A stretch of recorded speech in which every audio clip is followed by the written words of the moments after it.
आपके बारे में मैंने कहीं पढ़ा है धामी जी कि आप मैनेजमेंट लॉ दोनों कर चुके हैं, लेकिन आपके बच्चे आज भी गांव में शिक्षा ग्रहण कर रहे हैं।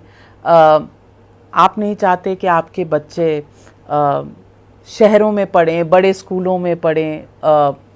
आजकल कहा जाता है कटिंग एज कंपटीशन का दौर है, और बीजेपी में तो कोई डायनेस्टिक तरीके नहीं है कि आप राजनीति में हैं तो बच्चे भी राजनीति में ही होंगे, तो बाहर की दुनिया में वो compete कैसे करेंगे? देखिए, मैं आपको बताऊं, मेरे फादर सेना में थे, सैनिक थे, और वो सेना में रहते थे, हम गांव में रहते थे। हमने प्राइमरी स्कूल में मैंने पढ़ाई करी, गांव के प्राइमरी स्कूल में पढ़ी। मैं पिथौरागढ़ में सीमांत क्षेत्र में पैदा हुआ, तो 5-6 किलोमीटर पैदल चल के हम स्कूल जाते थे। उसके बाद में खटीमा आया, थोड़ा बड़ा हुआ।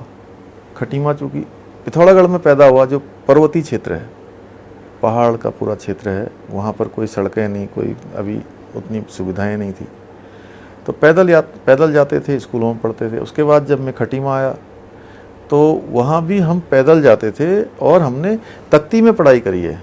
हम तख्ती में पढ़ते थे, तख्ती होती थी, और उस तख्ती को दिन में हम स्कूल में जाते थे, लिखते थे उसमें, शाम को आके उसको मिटाते थे। और घर में जो हमारे सेल, टॉर्च के सेल, रेडियो के सेल, जो पूरी तरह से जिसकी बैटरी ख़त्म हो जाती थी तो काले हो जाते थे, उन सेलों को फोड़ते थे। उसके बाद उसको पानी में मिलाते थे। पानी में मिलाने के बाद वो तख्ती में हम जो है उसको लेप करते थे पूरा, और लेप करने के बाद जब वो सूख जाता था सवेरे, तो हमारे पास दवात होती थी, दवात जिसमें हम खड़िया घोलते थे, और उसमें कलम रखते थे। तो उस दवात से हम उसमें घोटा लगाते थे, और घोटा लगाने के बाद जब वो चमक जाती, जैसे आरसी बोलते हैं ना, जानती है आरसी? आरसी माने कि शीशा, दर्पण। हाँ। तो वो शीशे की तरह हो जाता था, तो ऐसे दिखता था। फिर हम उसमें लिखते थे, और घर से हम बोरी का एक टाट का जो कट्टा होता है, बोरी होती ना छोटी सी, बिल्कुल, या कोई खाद का कट्टा होता था, या कोई धान गेहूं जिसमें रखते हैं उसका होता था, उसमें से उसका एक पार्ट फाड़ते थे, और उसको मोड़ के जो है अपने बस्ते में रखते थे, बैग में, और उसको लेके जाते थे। नहीं, उसको बिछाते थे ज़मीन में, उसमें बैठ के हम पढ़ते थे।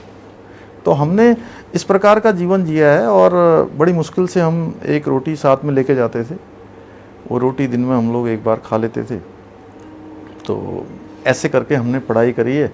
तो मैं सोचता हूँ कि देखिए, जिसको आगे आना होता है वो अपने आप आगे आ जाते हैं।